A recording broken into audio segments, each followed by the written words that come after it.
The ocean is terrifying, but lakes are haunted as heck. I just went down an entire rabbit hole about Crater Lake in Oregon. This lake is spooky dooky for so many reasons that I can't even name them all. Basically, the lake was created 8,000 years ago when an ancient volcano called Mount Mazama collapsed inwards. This resulted in a 5-mile wide and just under 2,000 feet deep lake filled with snow meltwater, making Crater Lake the clearest, cleanest, and deepest body of water in the entire United States. The lake was so deep that there was a rumor that it was bottomless.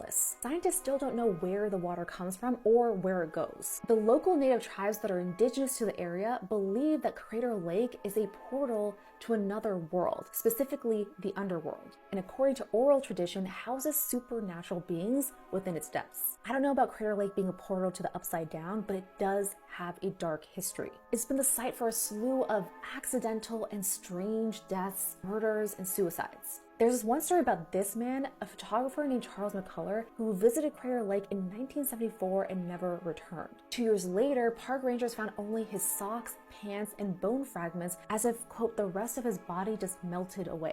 In 1949, there was a woman who was canoeing on the lake with a group and swore that she saw something enormous moving beneath them in the lake that was big enough to create waves visible from the shore. She described what she saw as dragon-esque, but no one believed her. Then there's the bizarre case of the missing plane. In 1944, 2 planes were flying together on a clear day when suddenly one of the planes vanishes without a trace. 0 distress calls were made from the plane, and the disappearance was a mystery for a while. Then a search and rescue team found evidence that the plane had actually crashed into the lake and had sunk to the bottom. To this day, no one knows how or why the plane crashed. And this lake is so massive that it has 3 islands within the lake, which each have their own creep factor to them. Wizard Island, Phantom, Ship Island, and Old Man of the Lake. With names like that, you're practically begging for creepy things to happen. They're all spooky in their own right, but I think the last one takes the cake for me. Wizard Island is named as such because it's supposed to look like a wizard hat, and it is known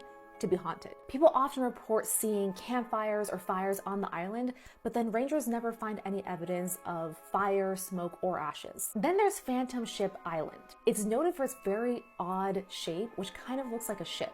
And then depending on the time of day and angle, the island appears to vanish, hence the name. Now we've come to the Old Man of the Lake. It's actually a log that has floated upright for more than 100 years without any weight. It floats 4 feet above the water and the rest extends 30 feet below the surface. And it has just stayed like that for over 100 years. And apparently the local rangers don't like disturbing the log because doing so in the past has caused sudden changes in the weather. As I said, the lake is so clear that you can see down straight 140 feet. But what lies in the other 1,800 feet of darkness? Perhaps some questions are better left unanswered.